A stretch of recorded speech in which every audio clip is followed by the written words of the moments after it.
মারবেন না কেউ।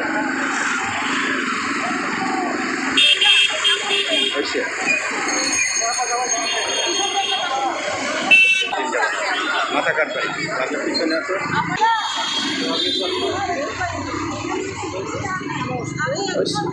এই বাবা আপনি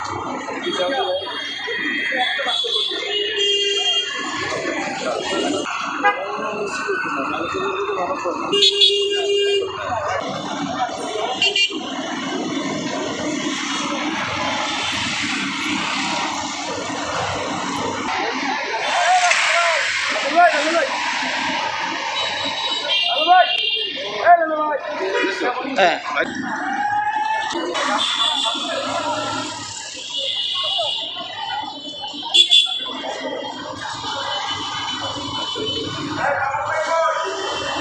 এরকম সোজা সোজা একদম সোজা থাক। হ্যাঁ হ্যাঁ এই সোজা থাক। সোজা হয়ে গেল।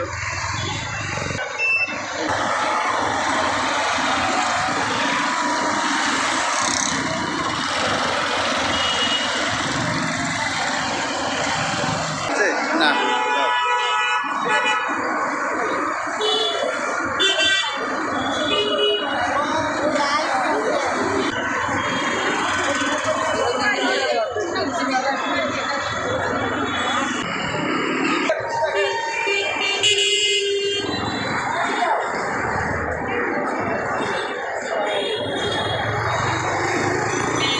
নারীদের, কর্মজীবী মহিলাদেরকে এবং আধুনিক নারীদেরকে বলছে, পতিতার সাথে তুলনা করছে।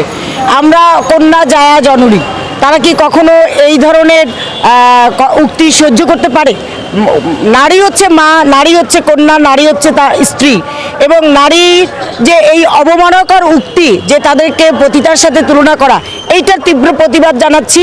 এবং আমাদের সেক্রেটারি যেটা বললেন যে নারীর পাশে বসে আমরা কোথাও কোথাও দেখছি যে নারীর পাশে বসে কোনো আলোচনায় অংশগ্রহণ করা যাবে না, এটাকেও আমরা তীব্র নিন্দা জ্ঞাপন।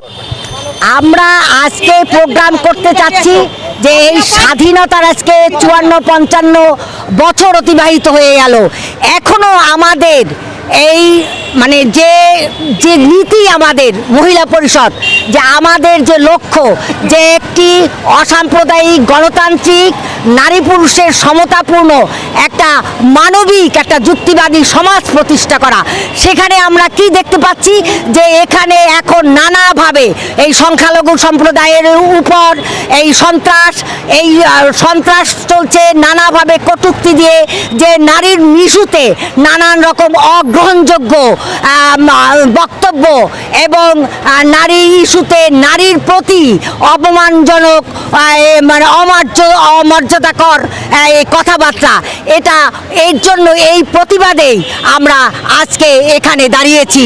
যে আমরা এই যে নারী আন্দোলন বাংলাদেশের মূলধারার নারী আন্দোলন বাংলাদেশ মহিলা পরিষদ, আপনারা জানেন যে একটি আন্দোলনমুখী গণনারী এবং স্বেচ্ছাসেবী এই একটা সংগঠন, যেটা স্বাধীনতার পূর্ব থেকে এই লক্ষ্য নিয়ে এই কাজ করে যাচ্ছে এবং আন্দোলন সংগ্রাম করে যাচ্ছে।